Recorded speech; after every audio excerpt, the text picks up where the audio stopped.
in Shaking Fist at AI with your hosts, Ravi the Wagner, and guest host today, Adam Argyle. How's it going, Adam Thomas Argyle the first is here. Oh, the first. Nice. No one ever claims the first unless you're Yeah. a library in the React ecosystem. You're like, I did it first. Yeah, that is kind of weird. It sounds fancy to still be the first, even though it's not as prestigious, I guess. Yeah, what's up with that? Where's Seinfeld? He needs a joke about this. Seems right. Yeah. Yeah, so we're going to have a bit of a different format today. Our questions are kind of just whatever we want to talk about, and we're going to drink whatever we want. So there will be no rating. It is one I've had before. I am Same. doing the chicken cock, which is always a favorite. Just fun to say. Yes. This one has a badass label with demons on it and a really cool demon horned, stopper on the top. Yeah. That's rye whiskey. Mine is also rye, if I didn't say that. I don't know if I did. I just poured a very large amount in it. You got twins. Yeah, it's doubles now. How do I? Let's see. I'm not used to that's my camera pretty being over here. Yeah, this episode is sponsored by Norland Glass. NorlandGlass.com. Norland Glass. Yeah, they're great. Yeah. Have we sent you some? If not, we should. You haven't, but I listen to the episodes all the time and was like, hey, they talked about me again. And I laughed really hard when you were like, I put it in the top rack, dude, and just washed it, with the rest of the stuff. And I'm like, that's totally what I would have done. I would have done the same thing. Like, it's a dishwasher. This is a dish. You put the dish in the washer. I'm not going to put it in the bottom rack, but it should survive there anyway if everything's going right for Norland. Yeah. Well, they're very thin. So I can see why Chuck is worried, but they've held up so far. Cool. Yeah, they seem nice. It's nice having cool glasses around. I've got this isn't a true bucket, but it works like one. It's fine. Yeah. Okay. So I'm not going to rate this. Just going to get right into topics. So we're very first I want to highlight the title that we have here, which I can't read the whole thing of. So let me see if I can find a way to read it better. Oh shit.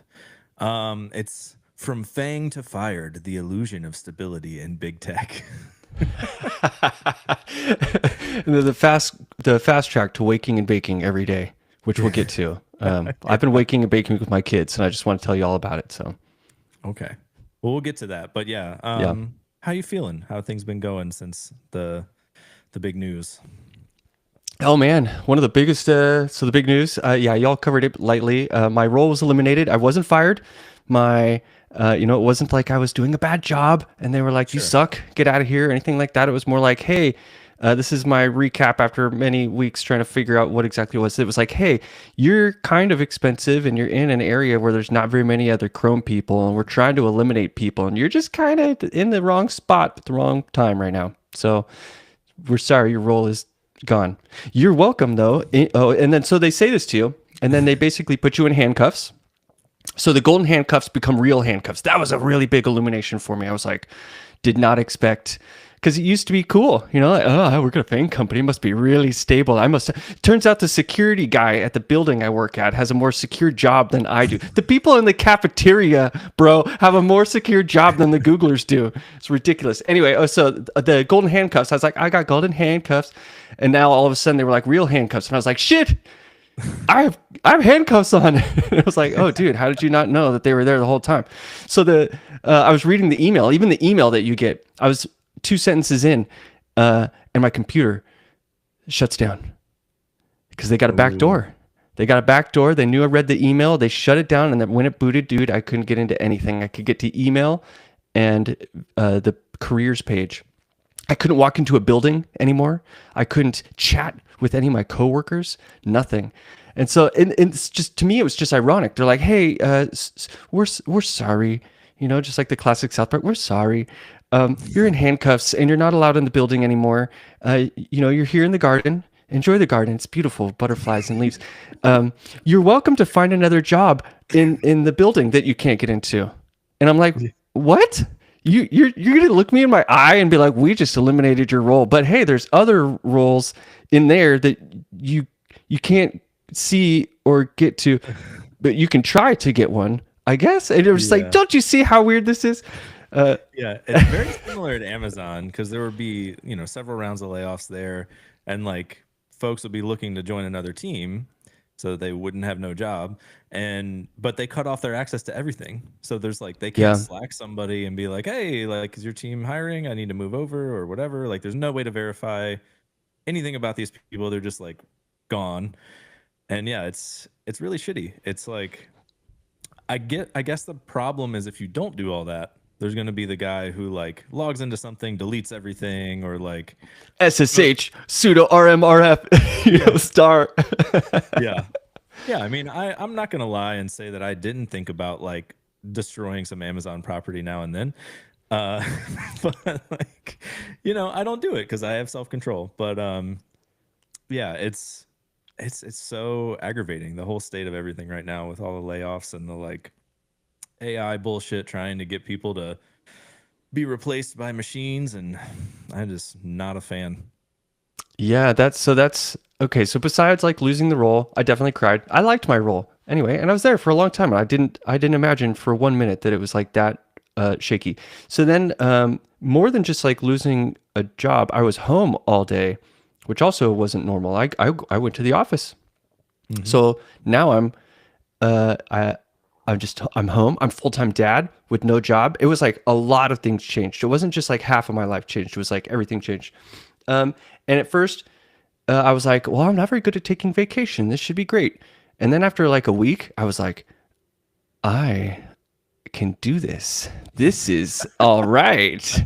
And then like a month into it, I was like, I don't want to work. I don't want to work anymore. I was like, tech is stupid. Everything looks stupid. I was like, I hate where this is all going. Dude, I'm still mad, dude. I'm not going to lie. I'm still mad. I'm like, the taste for everything is like gross. I'm like, so I'm looking at all the jobs. I'm like, where is even cool to work, man? What? Who's doing it right? I'm like, no one. Maybe, No one. maybe, Yeah. maybe Netflix. I don't know. They seem to have general happiness over there.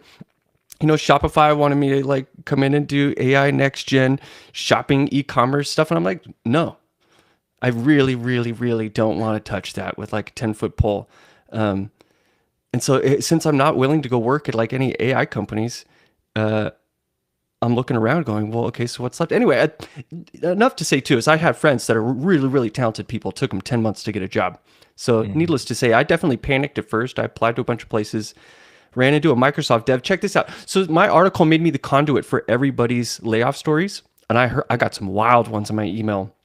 One of them that was the most wicked one was a cat was laid off when he was working abroad and lost his visa, couldn't get home. So he was Oh stuck shit. and like was like in a really bad scenario. Another person was he's like, hey, so I did something awesome at Microsoft 15 years ago, and they put my name on a statue with 6 other people. There's a monument at the Microsoft campus with my name on it. The next day, I got laid off. I was like, the disconnect between the head and the heart of these FAANG places is out of control.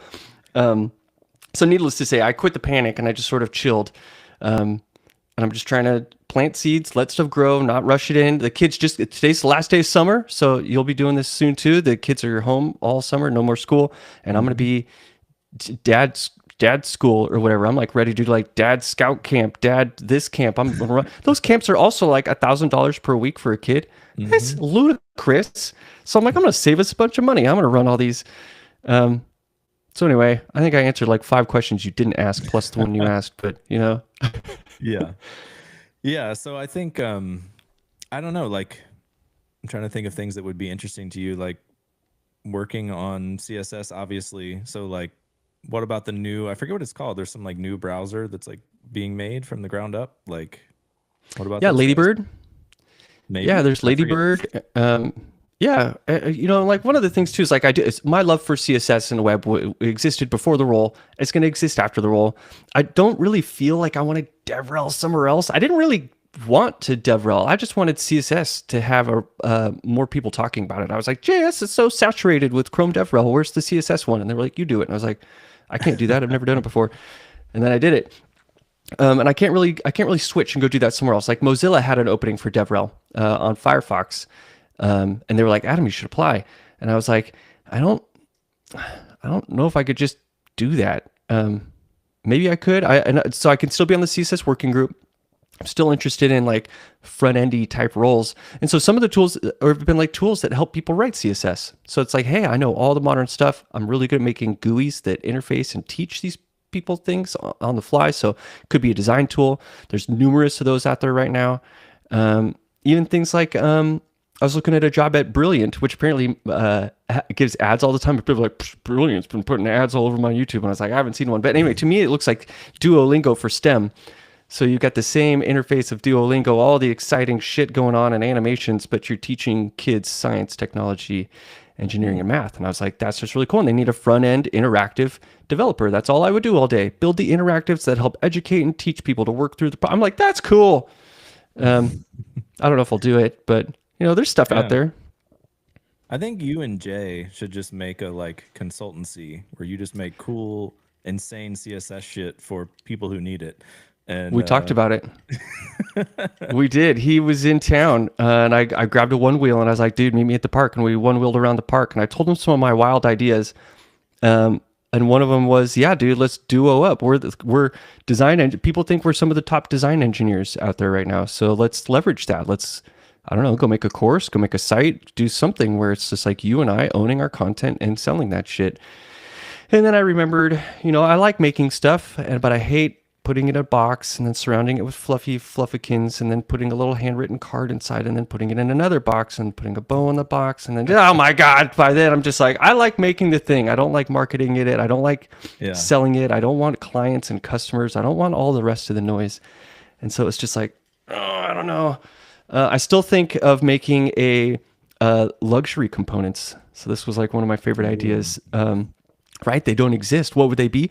Expensive. That's what they would be. Lots of space, very It's like white. the I Am Rich Yeah. app from when iOS came out. Like it's just $100 and it just says you are rich. You're rich. Oh, I love it. But they would be like wildly nice components, very specific too. So not your generic, like, this is a combo box for you to do whatever the hell you want with it. I'd be like, this is a badass combo box. You download it and you use it as is. It's sick. You don't want to change it. It's too dope to change, But I'm like, I don't know if I really want to do that either. Like, Yeah. so I don't know. I'm still confused, dude. Well, I know there's a company, I forget who they are, but they like exist. They made a company just to like consult with Apple and make cool shit. So like something like that. Like you pick a company that you want to make stuff for that you like, they have cool websites or whatever, and you'd be like, "Hey, I'm doing that shit. Do you want to buy some of it?" And they're like, "Yeah." Hell yeah. I just pitched a team. They're called Normal from Europe, and they exclusively build non-normal things. So they build future UIs. I've been obsessed with FUI for a long time, fake UI. You're watching Westworld and they pull open their tablet and there's code on there. I always pause and I'm like, psh, what the hell did they try to fake out the rest of the world with? And I'm looking at the FUI. The most badass FUI was in Dead Space, the video game. Oh my goodness, that FUI team was so cool. And so this team, Normal, they just consult and show up to build super badass future sci-fi UI of all kinds. And I was like, hey, I'm here for you. I can push the boundaries of the browser in this harmony between like it's still usable, but it's also wildly different looking. Like, let me help you or whatever. I haven't heard back from them, but I'm still planting those seeds. I agree. Like finding those cool teams and just pitching them. Like that's a fun way to roll right now. As I'm in a low. I don't have a lot of risk at the moment. I've been saving for years. Like I've been really good at. I've never made a lot of money. Here's my pro tip, everybody. I've been in the industry for a long time. I've never made a lot of money, but I've saved a lot of money, which makes me feel rich now. And I think that's unique. Anyway. It is. Yes, I have accumulated a lot of debt rather than saving a lot of money. So, yeah, I could see where saving money would be useful. But yeah, something I've always wanted to do, but it's like I feel like I don't have the vision of how could I make a thing like totally different than it should be on the web. Like things like going to the like AWA awards, like the AWW awards. site More and looking at all this WebGL. stuff. Yeah, and like I would love to like get one of those trophies. Like I assume there's a physical trophy. I don't know. You could just make one for yourself, you know. That's true. You got the No website one and would the know. physical thing. Yeah. Yeah. But yeah, like I think that could be something you could do. Just like make a thing, collect trophies, get accolades. Um, I don't know. That would be cool. The was in CSS Day a couple weeks ago, and Sid Stumple, I don't know how to say her last name. She's awesome. She has a few of those, and she spoke Mm, on stage. And her most recent website redesign was all scroll-driven animations and view transitions, and you can tell that they're very good at just interactive storytelling. And so they take those technologies, they make an awards-winning site out of it. It's pretty sweet. yeah. Yeah, so I guess while we're on that topic of cool CSS things, we'll bounce around a little here. I'm going to be doing a talk at Big Sky DevCon. I might get the title wrong. Let's see. I think it's HTML is stealing our jobs. So, Nice. what things like I think HTML has done a good job of making a lot of things that have made JavaScript obsolete, but so has CSS. So I wanted to pick your brain. Like I know carousel is like a big one more recently that you've talked about, but like what are some of the heavy hitters that I should include? Yeah, so CSS really taking JavaScript's job. Scroll-driven animations for sure. View transitions is kind of one where a lot of people would pick a single page application, not because they had a audio track that needed to play across page navigation, but just because they liked the view animations, like the between panels swapping in and out or whatever. And that's all can be done in the browser now as progressive enhancement.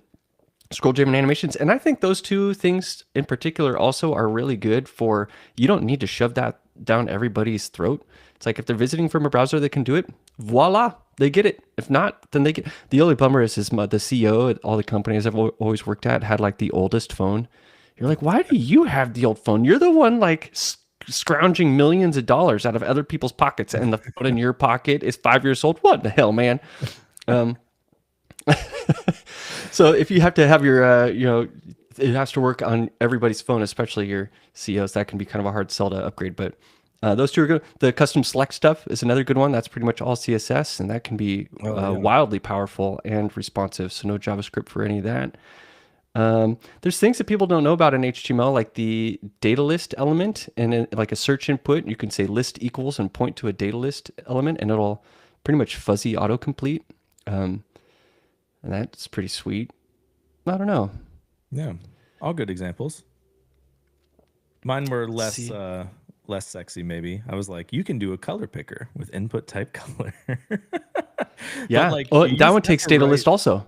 yeah, but you used to have to like do tons of JavaScript to make a color picker. So like it's I the only way I found that one out was I was like I needed to fix some bugs in our color picker at like Amazon for the app and I was like this thing blows. Like how do I get a better one? And then it was like, "Oh, you could just do input type color." And I was like, okay, I will do that." Yeah, that one is just saw some updates too in Safari. You can now pick transparency and a P3 color.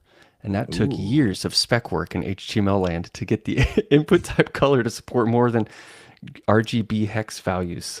Yeah. That's pretty wild. Yeah. Yeah, I mean Tailwind is all OKLCH now, right? On Tailwind 4. Yep. So I mean I think that'll push everyone forward because everyone uses Tailwind, let's be honest. Yeah, yeah, and it's way nicer to say blue 5 than to think about OKLCH. Oh crap, what is it? The O and the K and the L that I worry about, or is it the L, the C, and the H? Yeah, it's pretty wild out Yeah. there for colors. Yeah, I think that's OKLCH's biggest problem is like, what the fuck are the values? And like, what does any of this mean? Because I always just think about it as like, what's the closest hex value? And then go to like the converter online and like get the actual value. Because I'm Yeah, like, I have no idea. yep, that's really common, especially in Tailwind. Yeah, because you'll get a hex value from Figma, and so then you go find. You're just like, hey, tell me the Tailwind color, because my designer's probably not going to notice, right? I didn't use the color they said. Um, and yeah, It must be OKLCH how is the nice most their annoying thing to. monitor is. Oh, that too.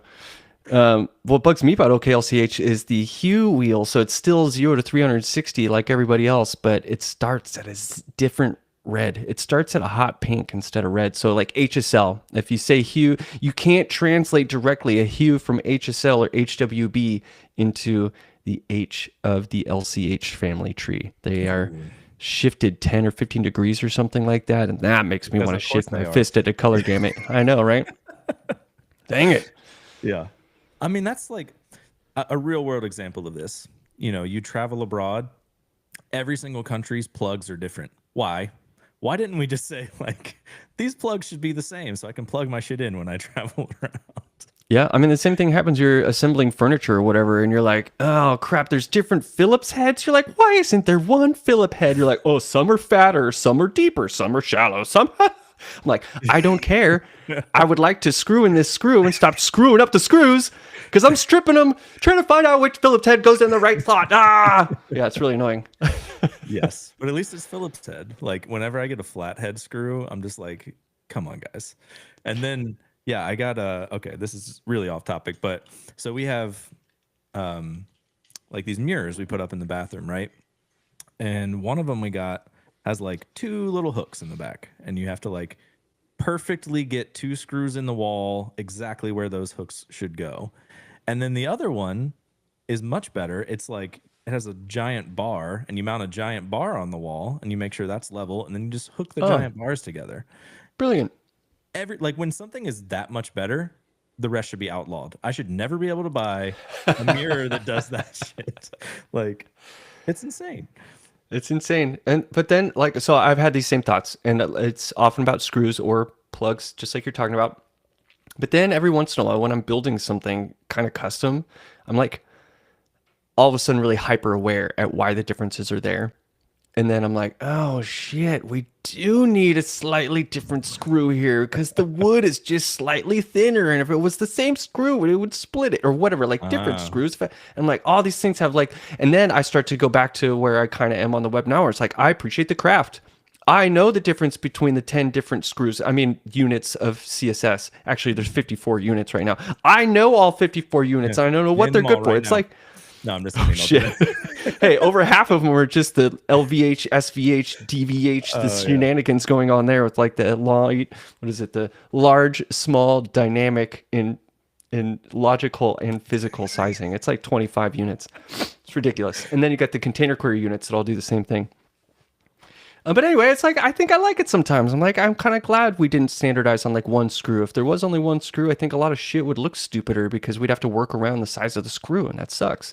And so That's that's like true. like all of our software, we write functions and we have variables. It's not like we're using variables created from some mega pack that's got all the variables. We tried that with functions for a while with like low dash and underscore, and some of that was really cool to have the utilities there. Well, and Tailwind's kind of a utility thing, but it's got Hmm. enough in there to not create the same thing over and over again. And that's the dance of an abstraction, right? It's like, how do you abstract it enough to enable expressive, meaningful use cases, but also take away the noise and kind of reduce complexity?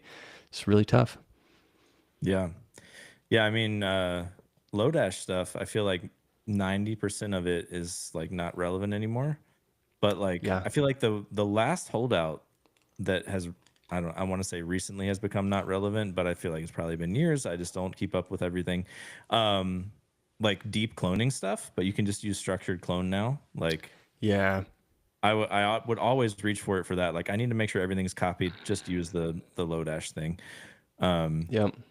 but yeah, I feel like it's just like all of these things. Like I wonder if Tailwind will just become a thing in a browser. Like you can just use People, this stuff. yeah, Like you don't need to. Like this is the new CSS. could be. Could be. I just thought of another HTML or CSS is coming for JavaScript is sibling index and sibling count. So often in a Mm-hmm. template language, we'll decorate an element with its index just to stagger an animation or something like that. And having that in CSS means the template or JavaScript or whoever is responsible right now for doing that won't need to do it anymore. CSS can do it dynamically. That'll be kind of cool. Yeah, yeah. I think I feel really dumb right now, but I think is it has that like is that one of the new things like the has selector or whatever? Um, yeah, that Yep, I that think I also used that eliminates a lot of template logic. because like something about like when our player was open on our site, like has open player basically like do some other shit. Um, I forget because I do Sounds these like a cool use case though. things.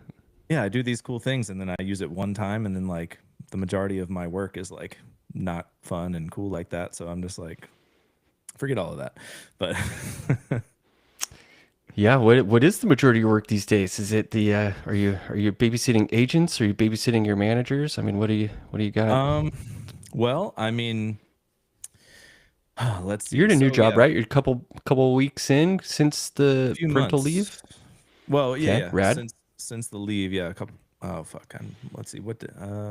Yeah, I came back June 9th, so it's now a couple weeks, couple weeks. But yeah, so I'm at HashiCorp now. I still doing Ember. I'm gonna try to do Ember until I die, if possible. Awesome. Yeah, I think and you should, dude. yeah, I mean, as long as someone's using it, just please hire me. Thank you. Um, but yeah, so I'm doing that. I'm on a team called Front End Foundations. So we do like all the Ember updates and like architecture type stuff for like everyone else to enable them to build things. And then the feature teams build the features. So we're not doing the feature work most of the time. Oh, nice. You're the back of the front, dude. Yeah. Yeah. Cool. So we have like a mono repo with like 50 packages that we have to be like, all right, I've got to propagate this like dependency update across like hundreds of places. Like dope. Love that.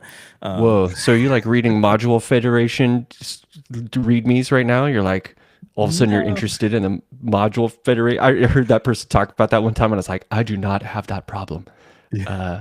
Wow. No, but I have been advocating for like a lot of the changes. So like Ember has Ember CLI and like a lot of it is blueprint driven for updates. So it's like, you do this thing. So if you have 50 things using Ember CLI in a mono repo, you probably want to update them all separately to get the blueprint updates. But I'm like, but do you? Because like you could put one prettier config in the root and it doesn't have to change because like I can change it there and everything just inherits from it. So I think we're gonna like move more towards that. But as of right now, everything is like every time you update, you got to update it in every single package. And what's even more fun is we have code owners set up where every single package has to approve that we change it. And then if anything changes and you have to rebase, you have to get the approvals again. So Whoa. it's like it was taking months to get stuff merged. And so like once I was there, I was like, this is dumb. I need like pseudo permissions for approvals from everyone on our team. And if we approve, it can just be merged. So Nice. Yeah. yeah, that's what we're doing now because it's like that was a slog and nobody should have to do that. No, that sounds ridiculous. Plus, that person doesn't want to be in that hot seat either. That happened at Google with releases. You try to release some software, and there'd be some cat who doesn't know who you are, doesn't know crap about the project, but they hold the button. They have to hit the final button. And Yeah. so, like, if they didn't hit it before your launch date, you were like, you've had 2 weeks to look at this button and just push the button. We're like, what are you waiting for? And so you'd have to like escalate and escalate and escalate until like, oh my goodness. I didn't want to be them. I also didn't want to be me. This was like a crappy scenario to be in. Like, Yeah. no one's happy. Yeah. Yeah. I mean, I just ping them directly. I wait like one day and I'm like, hey, have you looked at this yet? I Oh, don't have dude, that's patience. should start using AI to just be annoying at work, just like that. Be like, oh, every day, yeah, that wasn't me. No, you wrote me today and asked me to hit the button. No, I didn't. You Yeah. did. Oh no, that was my agent. Yeah, Yeah. I had one of my AI. You Yeah, had it's set to do AI. that every day. Yeah, yeah, it's going to do that every day at this time until you hit the button. Well, hey, can you turn that off? No, no, I can't because I need you to hit that It's button. So self-aware. Oh yeah. All right. that's So funny. yeah, let's talk about AI. So I know that you're not the biggest fan. What do you think it's good at currently? There's plenty of things it's good at, which is really frustrating. Because I'm like torn on the whole thing. And I also just to preface this, I'm trying this stuff with like a good intentions, and I try all the models, I try all the tools. I'm currently preferring Windsurf over, you know, Cursor and Google's Firebase Studio, and like or Zed. I like Zed. So Don't tell here's I'm David. weird. I use Zed for my personal website. I use Windsurf for like yeah. Don't tell David. He was like, come work on the tool, and I was like, no. He's like, why not? I'm like, dude, I'm not touching it. I'm not touching that stuff. I'm not into feeding the beast that is just the copycat machine that doesn't ask anybody and it just vomits out mediocrity. I'm sorry, bro. I'm not here for that. And he's like, it does. Anyways, we got in an argument. He's still a friend. But like, okay, so I'm like, I'm using this stuff, and I used it a lot at Google, dude. I was training. I did interviews with people and would take all of the conversations and transcripts and trained a model to answer questions for higher ups about like who was I interviewing and what were they struggling with. Um, I used research models tons. So people like are right now, they're like, oh yeah, if you don't like AI, you haven't tried the research things. And I'm like, I've tried the research things a lot of times, and the amount of times they lied about the dates that something was supposed to have come out was out of control. I had to stop using it. It just would lie. And it was a really big document that I didn't know which sentence was a lie and which one was truth. So you have fun sifting through that, or dealing with the ramifications of submitting it like it's real. And then okay, so some successes. So let's start there. I really liked using the live screen one. So that Google had a model that you'd stream your screen to it, and it could then teach you about anything basically. You could open up any application. You didn't need to be in Cursor. You didn't need to be in your terminal. Like right now, AI is trapped in a lot of places, trapped in a sidebar. This thing read your screen. You could open up a brand new app or like a design tool, or whatever, and be like, hey, I need to make a gradient that looks like this. And it'd be like, over on the right. So the thing that was pretty cool. It also lied and failed. It's there was, but I would watch Japanese YouTube videos of people building front ends, and they're like talking it out, and I would get a live translator on a video that didn't have captions. That's cool. I said earlier all the research and stuff that I did, and I was packing that into Notebook LM. That was cool because it cited its sources, and there were real people with real comments with real data. That's cool. Sometimes with coding, the most success I have with these things, okay, because they're non-deterministic. So this is where I start to kind of go off the rails. But I like that it can create scripts easy, scripts that do recreatable things. For example, today I had it build a script that automates me creating a new post or a new note on my personal website. Up until now, I've been copying and pasting from a template. So today I had an agent create a script that automates this. So now I can just, from the command line, be like, I'm going to make a new post. And it's like, what is it? A note or a blog post? I'm like this. And it's like, what's the title? I'm like this. And then it just does the cloning for me and adds the dates and all the stuff, like automates some tasks for me. Scripts are a really good thing because you can come back to them a month later and your model didn't update, and your model doesn't have new whiz-bang features. That means it doesn't know what the fuck it was doing back then. You can like resume where you were. It's a script. It's like a definitive thing that you got out of it. So I like to use AI to create functions, specifically like functions that are finite, pure functions, or scripts. It goes really poorly for me when I start having it do sweeping things. And this is where everyone's like, you tried the wrong agent. I'm like, dude, I'm trying all the agents and you just shut up. They all will be like confident hot garbage. And here's okay. People love it. Dude, I like you're shifting your seat. Like I'm about to get into this. Okay. So everyone loves the meme where it's like CSS walks into a bar and a stool falls over in another bar. Have you heard that joke? No, but that's amazing. It's awesome. It's such a good joke. And so I'm like, y'all, that's AI. I prompted to ask for it to get me a drink, and it made a drink, but it also knocked over a bar stool in another bar. You're like, these things they don't know what they're doing. And I don't know why everyone's so willing to babysit things. That's like one of the things I'm not a man. I've been a manager many times, and I'm a parent now. I don't want to babysit things. I want to trust people. And I want good, hardworking people to do good work. That's the premise of like being a professional. Yeah. And here we are. Many people are like happy to have 5 morons doing long-term tasks for them that they're just like in the back of their seat, just like chilling, sipping on whiskey or whatever, like telling these 5 agents over and over again, try again, read the error, try again. I'm like, I can't believe you're willing to sit there for hours. Yeah. But I interviewed people that would do it for 8 hours a day. They were like, I don't write code, but I will sit here and prompt for 8 hours to get this done. I'm like, my God, I would never. Yeah. So anyway, there's a small rant, dude. You take it over. Take the wheel, man. Okay. So I have a lot of opinions because for the past like 2 weeks, I've been trying to rewrite this Ember add-on, Ember Data Model Fragments, which lets you, like inside an Ember model or Ember Data model, I guess, like you can have another thing that's like an object, and it's called a fragment, and it's like kind of a model light. So it did a bunch of bad things, a lot of transforms and stuff it shouldn't have done behind the scenes. And so it was just stuck at like it won't work past a certain Ember Data version. And so it's my task for like the next couple of quarters to make that work. And And so I was like, all right, I'll try it myself. Like naively, I know nothing about this add-on.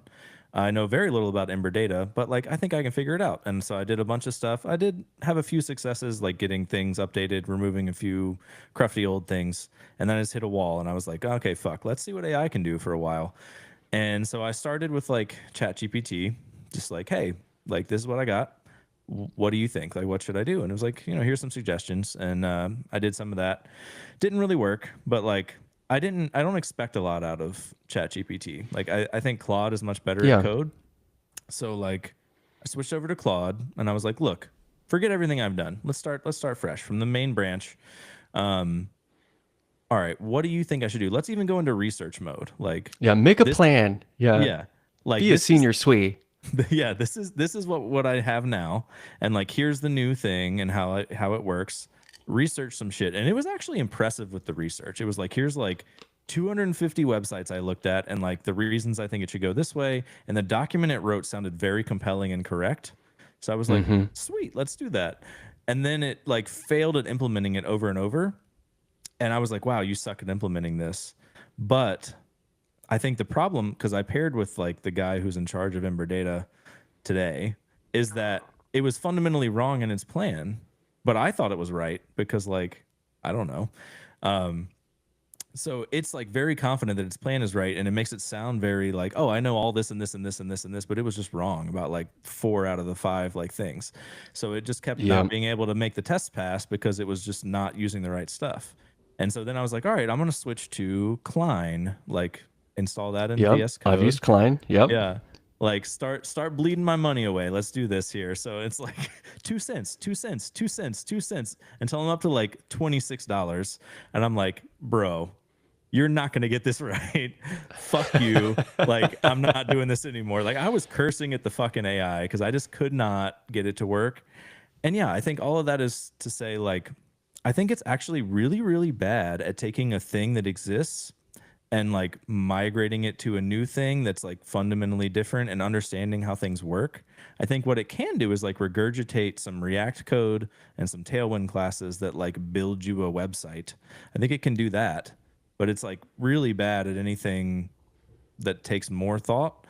And then it's also really good at scripts and regex and stuff like you mentioned. Like anytime I Mm-hmm. need a regex or like a script that's purely back end, nothing's gonna be visual, just like do some shit. It's like I got you, and I can trust that because I know it can validate itself and work. But yeah, anything in between is just like not there.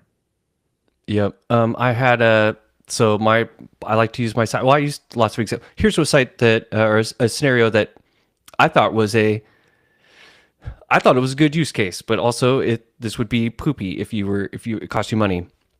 I needed to add like a web cache API. So there's like a new web cache API. It's in Dino. My site has been server side rendered for the past couple of years. I wanted to add cache. I've been waiting. They released the API. API's already been anyway. I'd set 3 different agents on the task in 3 different branches and monitored each of them, 3 different models, and was like, okay, I'm just doing a test. I want to see which one does it best, blah, blah, blah. I also want to learn from like what they're doing, and then pick the one that worked the best or whatever. Long story short, all 3 of them barely finished the task after I like really had to be like, fix the error. Here's the error. And I had to like hand hold the little baby thing through the whole task, whatever. But each of them produced very bloated solutions. Mm-hmm. And the thing for me is after I'd reviewed the 3 different bad versions, I wrote the 4th one in 1/5 the size. I knew every line of code, and it was a flawless victory. And I was like, I wish people weren't vibe coding their way through successes. I think it's important to maybe rubber duck with these dorks and let the Mm-hmm. dork screw it up for you 3 times, go learn from their dorky dork moves, and then you go look like a pro or whatever. But no one's doing that. Everyone's YOLOing this shit to prod all day. Um, it's crazy to me. Like, I pity the fool. And I've already met a couple that have had this has happened to them, but I pity the fool that like builds a tower of cards on here with prompts and prompts and prompts. They don't understand anything what they're doing. They just prompt and ask and they accept. I'm like, I don't know. I want the result. Is this going to be it? And the tool's like, yes, this will be the result. So you hit accept, and getting themselves into scenarios where they're going to be completely stuck one day. completely painted into a corner. Whether or not that means the model stops responding because services are down, or it means that they've literally got themselves into something that's so feeble, so broken, so delicate that it's now entirely too far gone. There's no refactoring this. There's no new AI model that can come make sense of this trash. It is just trash. You have trash Yeah. software. I think we're headed towards a future of more software than we've ever had before, more mediocre experiences than we've ever had before, and more trash than we've ever had before. And I don't like Oh that yeah. future. That's part of the future I don't want to contribute to. I'm like, there's Yeah. good sides to this, yes, but the people out there touting this stuff and selling it like it's great are the ones touting mediocrity and trash and throwing people's professions into the garbage and copycatting them without saying thank you or giving them any attribution. And they're destroying the universe. I'm like, this crap is a little too far for me to support it. While I like my little custom functions and sometimes my decent autocomplete, I don't like the other 90% of what's going on. Yeah. Yeah. Yeah, it's really fucked up. I did like the tweet from I forget the guy's name, but like Sam Altman had tweeted something about like DeepSeek when it came out or whatever, and being like, "Oh, you just ripped off all our shit, whatever." And the guy was like, "Oh, did the guys take your work and not give you attribution and no payment?" I Like, loved it too. I loved it so much. Yeah. Also, when Sam was like, "Stop saying please and thank you," I was like, "You just told me what to do." I'm pretty much that like 8-year-old kid. I'm like my kid right now. I'm like, "You told me not to." Oh, does that cost you money, Sam? Oh, I'm so yeah, sorry. I'm gonna go say please and thank you over and over again, just to like attack you. I guess it's like he like exposed an attack vector. It's like yeah, this is awesome. yeah, yeah. I haven't posted the clip from the most recent episode of this show yet, but it is a clip about like I wish nothing but failure on Sam Altman and like expounding on that. I'll post it soon. I'm excited for it. Awesome. And I posted the human Sentai pad from South Park, which was from 2011. And just oh man, it's so good. I just like it personified how models were trained. They just got trained on all of our dumb shit we put on the internet. I'm like, you really want to train some super thing on all of our internet contributions? I was like, that was a bad choice from the start. Yeah. I tried Dia today, which is Arc Browser's new AI integrated Oh browser. yeah, yeah. And so the whole play, like, how much did you follow Arc and their like pivot here?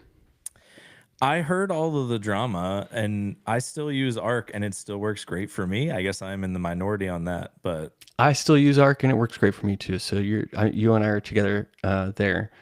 But the pivot was because they had a lot of happy users, but not enough. They wanted a browser to take large market share, and they found that their specialty browser was too small of a market share. And so they pivoted to Dia. And so I opened up Dia today. Dia is pretty much Chrome tabs, back to tabs at the top. And just like Cursor, there's a sidebar with chat in it.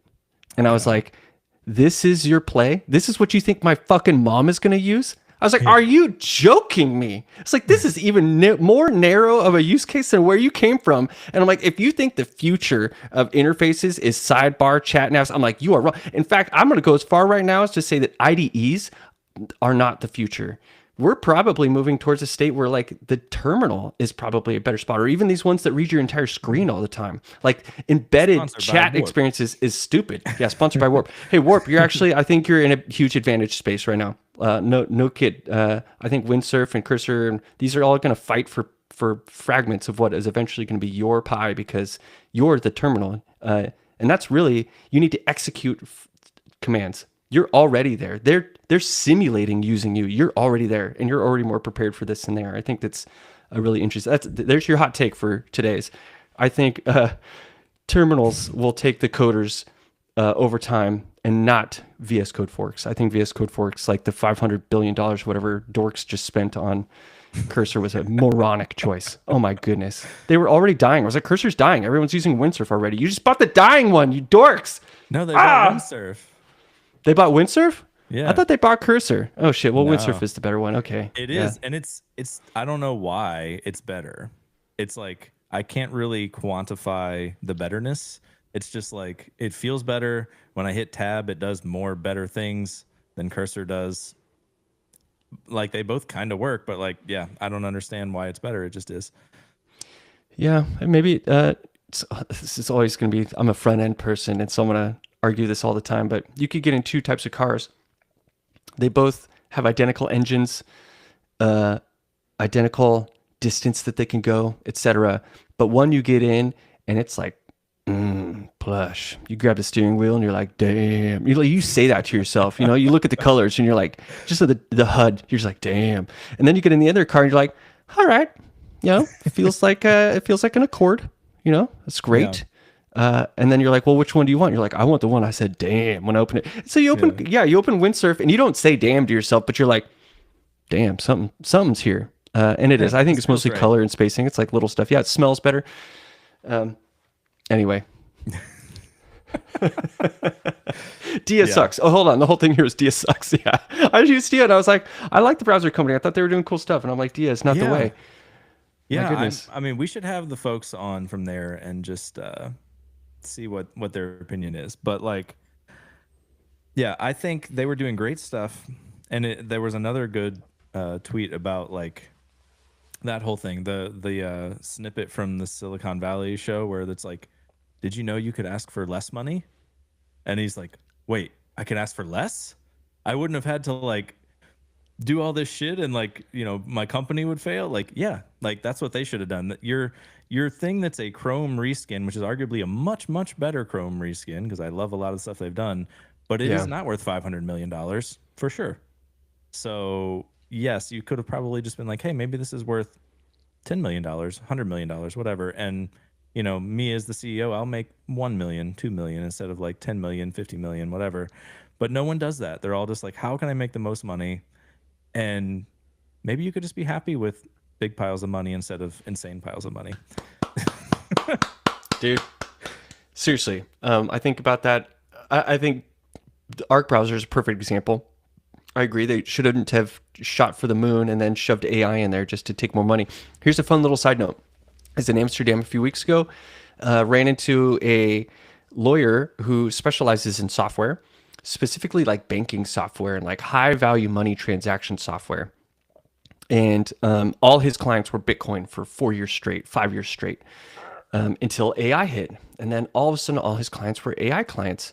And 6 months ago, every single one of his AI clients stopped and they all went back to Bitcoin. And the reason was AI is making no money. It is soaking up money faster than they've ever absorbed money before, and it's not returning. At least with Bitcoin, there was a way that money could circulate. There was like a at least something Yeah. resembling income was transferring around, even though some of them felt like Ponzi schemes. Also, I love how like crypto tokens and then we have AI tokens. We're like counting tokens, like how many tokens did you spend on that request? And like the deep research ones are now like 200,000 tokens. You're like, all I asked was a question and you're going to charge me for all those tokens? It's like, why are we in this world of dealing with tokens? And everyone's like, the crypto token bad, the AI token good. I'm like, all tokens suck. Let's just get out of here. Come on, they've been sucked at full tilt. I don't want my tokens. I want to have quarters. Um, anyway, just like rant over about tokens, but like apparently investors are finally noticing that AI is not lucrative. That Yeah. you can try as hard as you can to shove it down throats because that's basically what's been happening. No one's asking for this much AI everywhere, yet it's everywhere. They're trying to shove it into our face. I'm pretty sure they just love how much they're tracking us. Think of how much information we're giving them. They used to know what tabs we visited, but they didn't know what we did on them, And now they know what we want to do there because like people in Dia are like, I want to compare these two products because I'm interested in a wedding party. Blah, blah, blah. It's like, and they're like, oh, tell us more about your data. We will sell it. Even if it's anonymous, I shall make money. I'm just like, dude, what are we doing? It's just crazy. Yeah. And I mean, even if you ignore the fact that they're trying to delete all jobs and screw everyone over, like it's really bad for like energy efficiency and the world. Like there's not enough water that exists on the planet to cool enough AI to like do everything. So maybe we shouldn't do so much. Yep. Yep, it's wild. It's not making any money. It's eating up resources. And you have these higher ups. So the Shopify person last week or whatever was like, designers, you're now all just designers. If you were a UX designer before, you're now a designer. If you were a graphic designer before, you're now a designer. If you were, all of you are under one umbrella because you now have the power of AI, and AI allows you to be a poser in any profession that you desire. You can you can now be a fraud and feel the weight of imposter syndrome at a new level you've never felt before with just a prompt. So if you're not a UX designer, you are now. Just ask for it to act like one, and now you shall be it. And our whole company, you are all now a conglomerate of posers. And I was like reading this, and I was like, oh my God, this is crazy to me. Specialty is really valuable. Like, how could you just go generalize your entire crew? I'm like, that's super fucked up.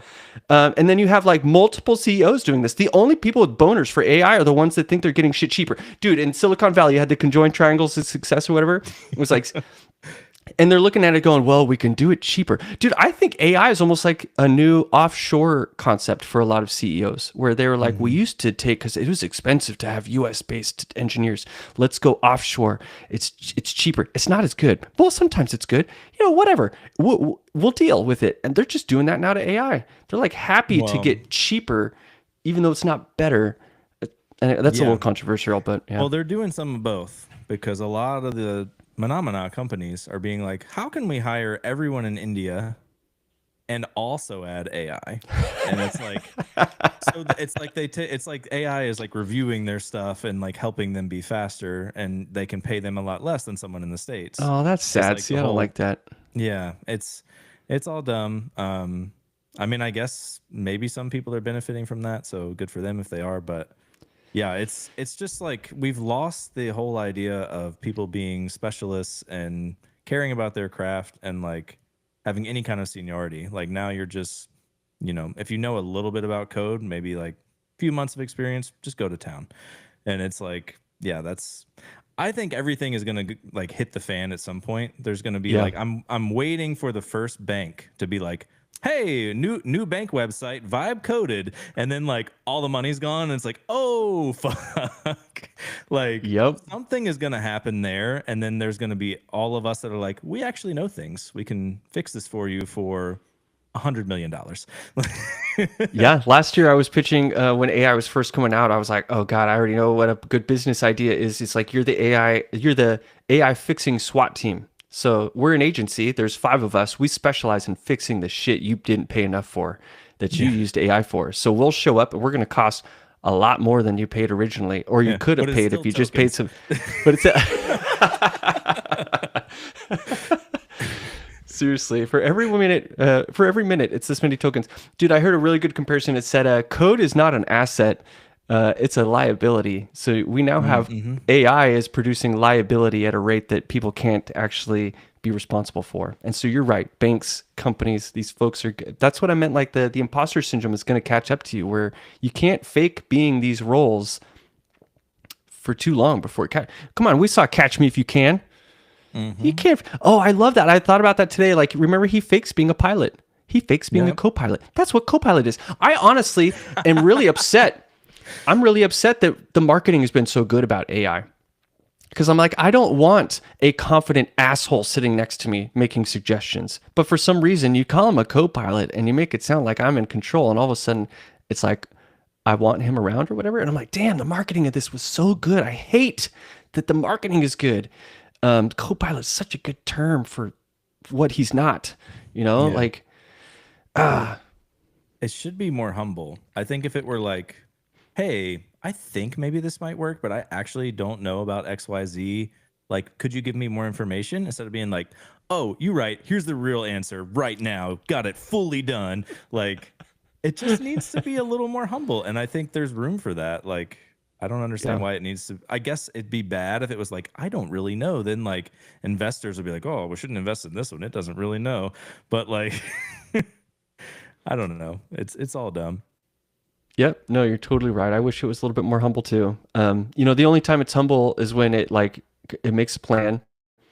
It's so funny. The plan stuff is the agent thing is so funny. Here, everyone's like, dude, you just tried the wrong model. I'm like, no, I didn't. It's just like back in Bitcoin where they're like, dude, you're on the wrong chain. I'm like, I'm not on the wrong chain. It's not the next chain is not the chain that will solve all the problems. Just like the next model or the next agent or the next is not going to solve all the problems going on right here.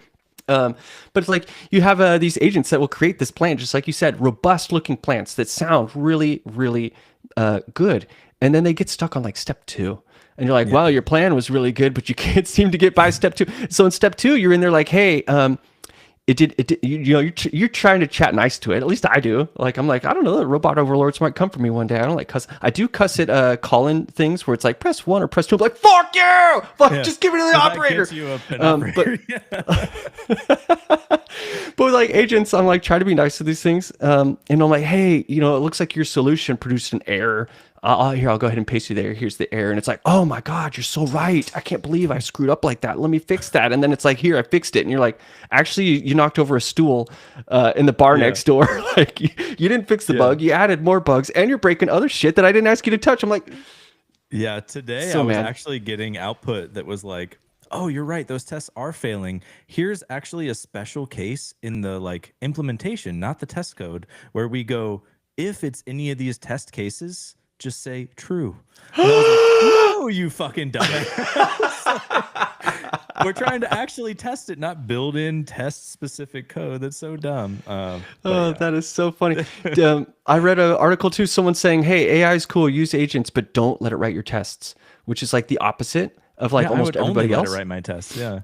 But this person made a good argument, and they're like, hey, the tests are like the most definitive version of the contracts you expect the software to do. If you don't even own that, and you give that to the co-pilot in quotes, the confident moron that gets and makes stuff up, like you're giving some of the most important parts of your code to the thing that has no idea what anything means. Like this is where you need to shine as a human, is in the tests.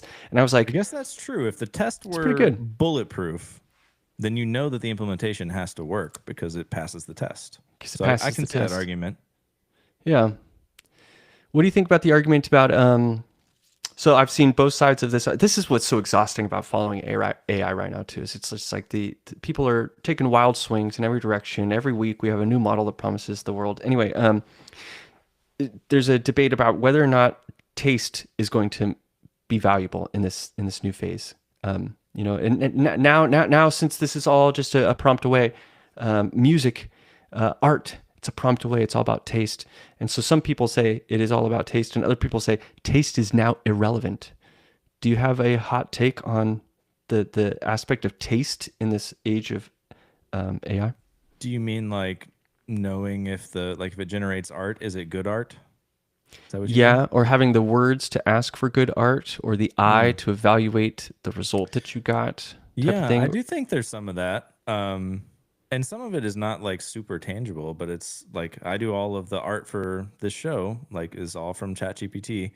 Um, and it gave me a good one today, but it also gave me Sick. a not that great one. So like I can tell the difference, but I also don't care that much because it's all just like who's really looking at this art that much and like whatever. Um, but I do think there's some of that, like, you know, knowing are the colors in this art, like, are they complementary? Does it like give you the same tone that you are expecting for people to like evoke, you know, feelings when you see this or whatever? Like, I do think there's some of that. And if you don't have any of that, then you wouldn't know if it's good or not.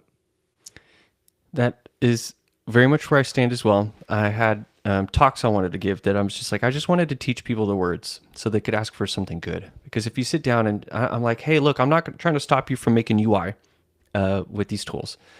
But I do want to give you words so that you can ask for better UI. If you don't know the words, you're never going to get it. You're only going to get mediocrity unless you have the ability to articulate what you want. And some of that stuff comes down to like, yeah, ask for text wrap balance on your headlines. If you don't ask for it, you won't get it. So Right. so taste plays into the result because you won't get what you don't ask for. Um, in some cases, but see the other side of the argument of people being like, well, once these models are good, see this is again, once the models are better, they will do that.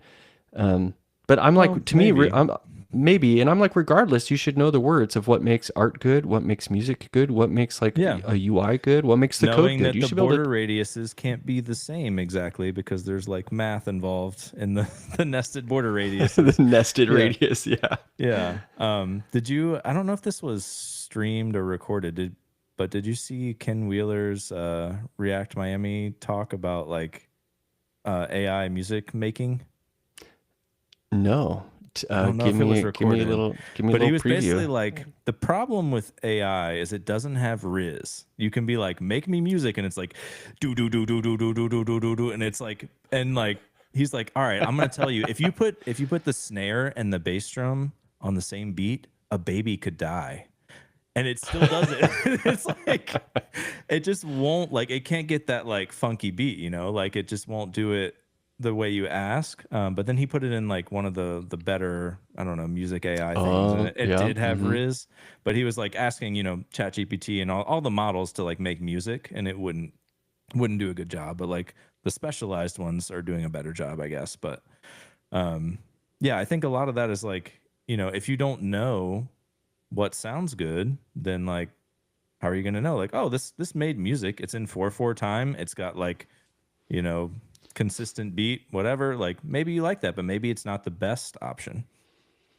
Yep. And I think that's a lot of these higher up executives they don't have the taste. They're interested in results, and they think results come from functionality, not beauty, which is again like why windsurf was somehow magically better than cursor, was a beauty feature, not Hmm. a functionality feature. Yeah. But you know, it's so hard to articulate these things to folks that high up. They're just on a different level.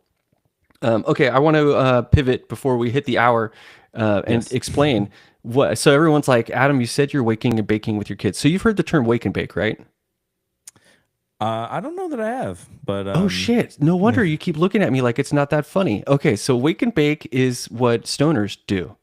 If they're Okay, like a that's what hardcore I stoner, thought maybe. wake Yeah. up, get baked. Yeah. So wake up, turn over from your bed, hit the bong, blow it out, and be like, and that's how I start my day. It's so when I say I'm waking and baking with my kids and you're not responding, that's why I'm like, why isn't he responding to me saying I'm smoking weed with my children in the morning? I Uh, assumed it uh, was actual baking. that's what it is, damn it. And that's the problem is you're on the innocent side of this. And this is how my mom was too. So I used to tell my mom all the time, I'm like, Mom, I wake and bake every Saturday. And she'd be like, that's so sweet. What are you baking? But I was really baking. That's the thing. I bake a Dutch baby or a puffy pancake like every Saturday. Oh, And I nice. wake and baked this morning with my kids. And that's why I wanted to tell you because that's just funny. That's to me, that's like a funny phrase to say. It's like I'm waking and baking with my children. But they asked me for a Yeah. puffy pancake for the last day of school. So that's everyone. I Nice. don't wake and bake. I am green friendly, but you know, I within reason. Yeah. Anyway, Maybe not the first thing when you wake up. Yeah. find it's a little cloudy. Yep. Oh, Yeah. funny. But I want to hear a little bit about your twins. I've got a friend with twins. They're 6 months old. About I've hung out with them for the past 4 or 5 months, bouncing them on my knee, making them smile and shit. How's twins for you, dude? Give us a Oh, lowdown of the it is deal. a lot of work. We're having a lot of trouble with a couple of things. One, they have like acid reflux going on, so like they'll like drink half their bottle and then like just yell at you forever because like it hurts to drink more and whatever. Oh, shitty. Yeah, so there's a lot of that, and like they're never really full enough to like sleep long enough because of that, and so like Come we've on, had babies. You got like one yeah, task when you're a baby, which is to I know. eat. And Just it's you like just have to drink milk. I know my kids did the same thing. One of them had a lip tie and he couldn't get a suction. You know, like Yeah, another kid, like like would throw it up halfway through, and you're like, dude, yeah, keep it in, man. Like it's not yeah. booze. Anyway, They also have like tongue ties, and like they're not the worst tongue ties, but yeah, they've got problems with all of that. So yeah, it's not been perfect, but they have been getting better. We got a like 4.5 hour stretch of sleep last night, which was amazing. nice, dude. Um, but yeah, it's just so much like they can never both at the same time be chill is like the biggest thing. Like with Mm, one baby, you can be pretty confident that at some point you're gonna like calm them down and you get a few minutes to relax, but then you're like, oh, thank God you're quiet. And the other one's like, here you go. Like dang. so it's been rough, but I think it's like to be expected with newborns. Like I know with our first son, like he was kind of a handful until like maybe 3 months, and then by 6 months he was like really great. Like 6 to 12 months was like the sweet spot. So I know there's light at the end of the tunnel, and we're gonna be getting there. But it's been a lot of work so far. Dang. Yep. I can imagine. I have two kids. We didn't have them at the same time. I can't imagine having two at once. It sounds like tons, but also it'd be cute to watch. So are they identical or what is I don't think They I've heard. are. Yeah. Oh shit. So And okay, so have you labeled what how are you I heard a funny story the yes. other day of like telling them apart. They make someone switched up their socks one day and they got them back from like a babysitter and they're like, "Hi, which one is that?" And they're like, "What do you mean?" And they're like, "Well, we put special socks on the babies to know which one is fucking which." And they were like, "Oh shit, we didn't do that." So they guessed, Yeah. bro. They guessed Yeah. and they didn't know for 2 years or some shit like that. But they guessed right, I guess, so that it has a happy ending. How are you Yeah. dealing with this situation? I heard a similar thing where like they had like the old cloth diapers on and they had like colored like safety pins to hold them there. And then Mm. they put them in disposable diapers and gave them back to them and they were like, "Wait, who the fuck is who?" But like so we painted well, it's Arthur and Henry. We painted Arthur's toenail and they both have anklets Brilliant. on. So if the anklets were to fall off, we have one painted toenail to like know who's who. But because yeah, it's like it's really nerve wracking. They have social security numbers and everything. Like you can't just be Yeah, guessing who's who. Like totally. yeah, but they're pretty much identical. Like we keep looking for things that are different, and we just like we haven't really found a lot yet. The one thing that is different is their heads turn different ways, but you can't rely on that. Like they're very they want to face different directions. But like Mm. what if they decided they don't want that? Like you can't be you can't be like that's the oh yeah his head's to the left that's him like Right. He's looking west. Some reason he's drawn to the west, you know? yeah Oh, that's bizarro. yeah Wow. I love it though. Some of that stuff sounds oddly fun at the same time. It's like it's a certain type of torture where it's like it's fun and I love it, but also it's stressful. yeah. Well, I have That's to kind of say kids.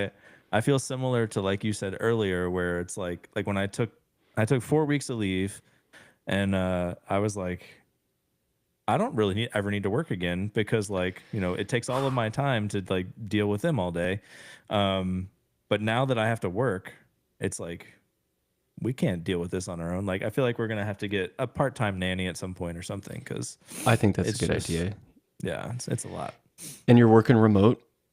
Yes, thank God. Yeah, Amazon was like, "Oh, be in 5 days a week," and I was like, are you gonna promote me like to the level I was supposed to be when I was hired?" And they were like, "Oh, hell no!" And I was like, "All right, I'll see you later." Damn it. Such a cold move from these big companies to do that. Yeah. Oh my God, it's so stupid. It was actually extra fun because like, sorry, I'm just rambling here, but like, Dude, do the dad HR, ramble. I'm yeah, asking you for it. I'm like, let it out, man. HR was like, "Oh yeah, like why did you leave?" And I was like, "Do you want to hear?" And so so I like was like, "Oh yeah, I'm not gonna name names or anything, but I was like, this culture is toxic, this stuff is bullshit, I can't get promoted, whatever." And they were like, "Huh, okay." And they like followed up with these people that I did name names to them. I'm not gonna name names publicly on the podcast, but like they Yeah. followed up with all these people and they were like, "Seems good, Amazon best employer on earth. See ya." Like, and I was like, okay, cool. So like everything that I mentioned was just like disregarded, but that's how it is. Yeah, I got a bunch of smoke blown up my butt too by people that they were like, "Oh, they're just saying we appreciated you, blah blah blah," and then later I hear that they knew and didn't stop it, you know, but they told me they Oh, didn't know and just like some cold stuff, and I was like, "Dang, okay, well, I've got a new amount of trust for some and less trust for others. We'll just move." yeah, But yeah, it's stuff. rough. Yeah, tech is just oh God, um I thought it would live forever. Like I've been in love with tech since I was like really young, dude. I loved digital screens. I loved making stuff for this Black Mirror over time. And then now I'm not like ready to go live in the woods or anything like that, but um I kind of have developed like a lack of love for my Black Mirror for multiple years, but it's like especially strong now with AI because I feel like AI is this weird. I'm sorry, I'm bringing it back. Feels like this push where it's like, please love us still. We all see you slowly getting rid of your Black Mirror. Social networks losing their entertainment value. Even YouTube. It's like all this stuff that you were watching us for, you're realizing that your personal lives and your intercommunication with other humans is more important than the Black Mirror. We don't like that. We would like you to come back to the Black Mirror. So we're creating this new uh, thing that makes the Black Mirror better. And I'm like, whoa. it's almost like the Black Mirror knew it was dying, and this is like its dying push is this thing that wants to know everything about your interactions across the Black Mirror to make your Black Mirror experience even better. And I'm like, this has smelly shit written all over it, Oh you know? yeah.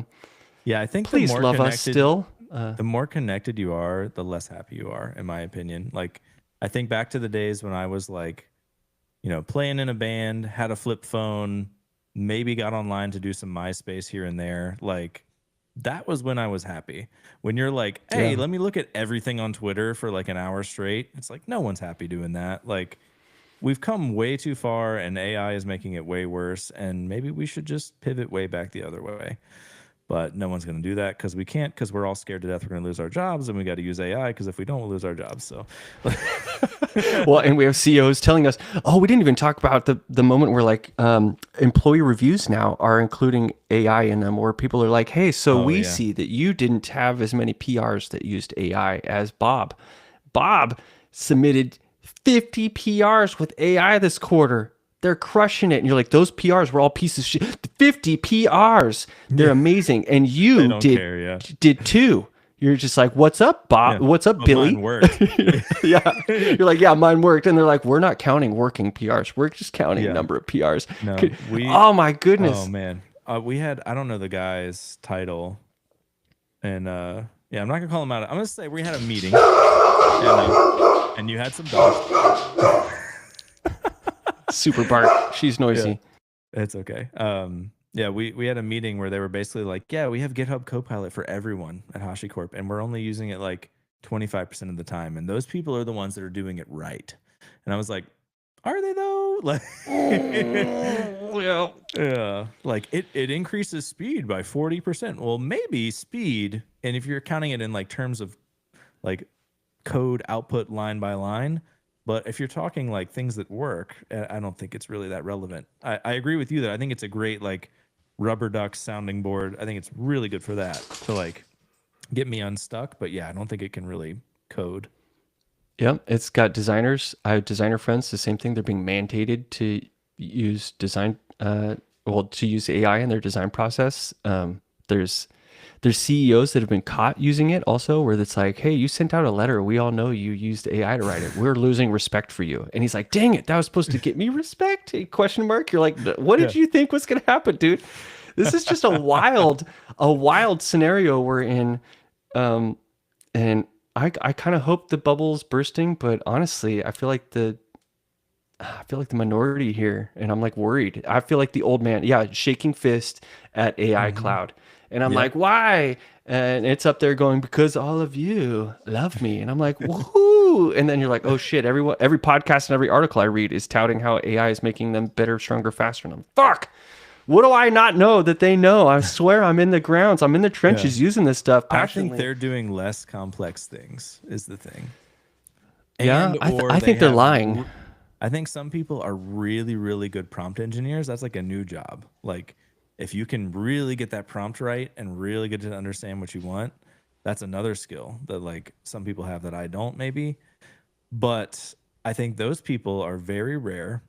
And I think for most of us, you really need to know what you're doing still, or it's not going to work. Yep. Yep. I met a kid last week. They were like, I am the first prompt engineer at the company because I'm still in school, but I submitted two PRs that were all vibe coded, and now I'm the lead vibe coder at the company. And I was just like, that's really great for you. And then I'm like, and like biting my hand as I'm just like, dude, you are gonna get something's gonna punch you in your face. It's gonna be like your code is gonna come back to haunt you so hard right now. I can't even but I'm like, enjoy your temporary success, butthole. Uh, All right. Well, we're over time. This has been fun. Is there anything you would like to plug before we end? No, y'all, this show is great. I think you have more recognition than maybe you think you do. I'm always happy to hear my name in here. Happy to be a stand-in co-host, and appreciate you. I appreciate you in a lot of ways. And I'm assuming you're a killer dad, so dude, keep rocking that shit. You're doing great. Thank you. All right. Thanks everyone for listening. If you liked it, please subscribe and we'll catch you next time.